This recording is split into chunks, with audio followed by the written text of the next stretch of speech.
Na yadda. Na baka mutunci na? Maryam. Dan Allah kada ki haka. Abin da zaki ya saba addinin mu. Dan Allah kada ki haka. Ina san ki komai rinsi gwarzanki ne. San ki amin ɗibar sansi. Kai! Dakata.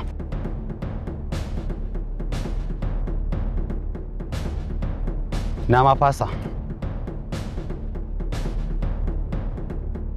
Bullet. Yes sir. Ina da tambaya. Idan ta yi haka, mutuncinta ya zube kenan? Yes sir. Na fasa. Ya aka yi ne mutunci na bai zube ba? A gaban jama'a. Ta ɗauki hannunta ta dalla min mari. Hakan ya sa kun daina ganin da mutunci ne? Wannan bai mun ba. Ya isa haka. Na fahimci cewa marin da na maka shine matsalarka. To gani, zo kai ta mari na iya karfinka har sai inda karfinka ya kare.